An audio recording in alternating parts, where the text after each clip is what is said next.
కాంగ్రెస్ నేతలు పెద్ద పెద్ద మాటలు చెప్పి అధికారంలోకి వచ్చారని కేటీఆర్ నిప్పులు చెరిగారు. రుణమాఫీపై నోటికొచ్చిన మాటలు చెప్పారని మండిపడ్డారు. ఎన్నికల్లో కాంగ్రెస్ ఇచ్చింది 6 హామీలు కాదని 420 హామీలని దుయ్యబట్టారు. హామీలన్నీ అమలు చేసేదాకా హస్తం పార్టీని వదిలిపెట్టేది లేదని స్పష్టం చేశారు. ప్రజలకు ఇచ్చిన హామీలన్నింటినీ నెరవేర్చే బాధ్యత కాంగ్రెస్ ప్రభుత్వానిదేనని తేల్చి చెప్పారు కేటీఆర్. రెడ్డి గారు ఏమన్నారో ఒక్కసారి ఆయన నోటంబడిన విందాం. పెద్ద పెద్ద మాటలు చెప్పిండు. ఏం చెప్పిండు ఆయన?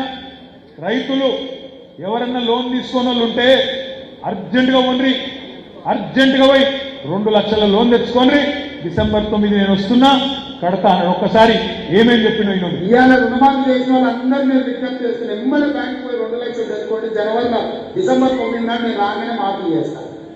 ఇవాళ చంద్రశేఖర్ రావు ఏమనుకుంటున్నాడే రుణమాఫీ చేసిన ఓట్లు నాకు పడతాయి. నేనేం చెప్తున్నా అంటే రుణమాఫీ అయిన వాళ్ళందరూ ఎమ్మెల్యే పోయి మళ్ళీ 2 లక్షల రూపాయలు తెచ్చుకొని డిసెంబర్ 9 నాడు నేను మాఫీ చేస్తా. కాబట్టి రైతులందరికీ నేను విజ్ఞప్తి చేస్తున్నా. ఇప్పుడు పెన్షన్ తీసుకుంటే 2000 వస్తుంది, కానీ 1 నెల వాయిదా పడ్డారంటే వచ్చే నెల మేము 4000 ఇస్తాం. మా అక్కడ మా పెద్దమ్మలందరికీ నేను చెప్తున్నా, వచ్చే నెల నుంచి ఇంటి కరెంటు బిల్లు కట్టాల్సిన పని లేదు. మీ కరెంటు బిల్లు కాంగ్రెస్ పార్టీ కట్టాలి. 10 రూపాయలు కూడా కరెంటు మీకు కట్టాల్సిన పనే లేదు.